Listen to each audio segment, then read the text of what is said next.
So it's all or nothing. Let it save me or let it damn me. That's not my call.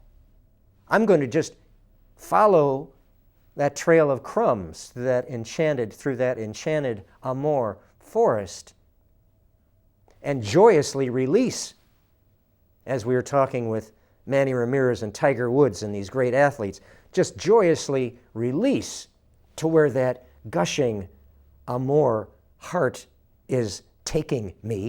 But I'm not going to concern myself with the outcome. If it saves me, fine. If it damns me, curses me through eternity, so be it.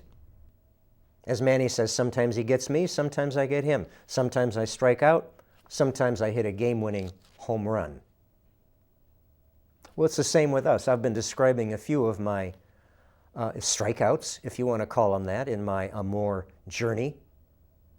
Certainly ending up in a jail cell with a little thing around your wrist where you're looking, gee, why am I here? I don't even know why I'm here. And you look at the thing, what's my bail? What's the crime? I'm being held without bail, it says. It's about as bad as it gets.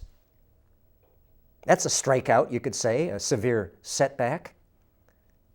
When your one and only ally on your journey has just blown his brains out, that's a setback. So there are these setbacks. There are these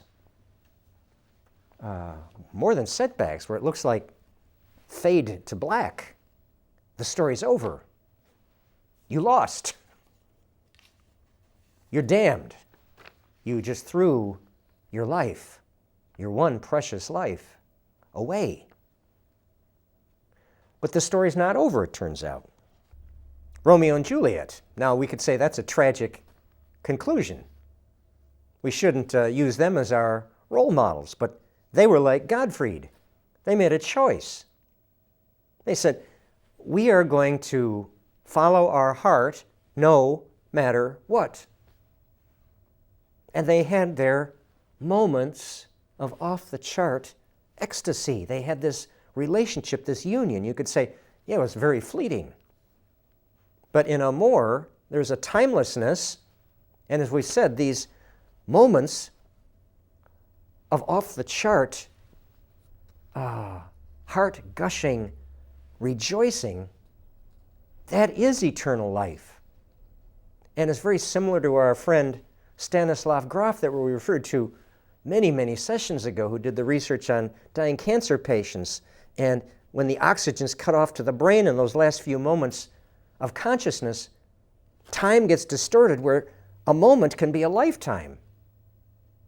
A few moments can be several lifetimes. So these few moments, we can't judge these few moments of AMOR, of Romeo and Juliet, by our ordinary world standards. The way time gets distorted in the AMOR seizure, this momentary, fleeting relationship of ecstasy, of joyous union, can be worth more than several lifetimes of that bland, ordinary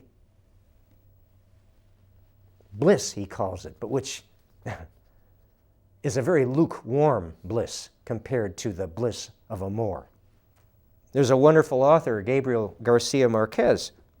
He explores this theme brilliantly, of the people who will bide their time for a lifetime, waiting for that one moment of AMOR union, the presence of her at last. It was worth waiting 40, 50 years. We're far past the prime of life, but what does it matter? We're together at last. He's talking about the same thing Gottfried is talking about, and that the Romeo and Juliet and all these love stories. And as shamans, we live the story, you see? Live the fairy tale. And part of the fairy tale is going through these trials, these dark nights, the adversity, the hand-to-hand combat with these demonic forces who stand between us and her.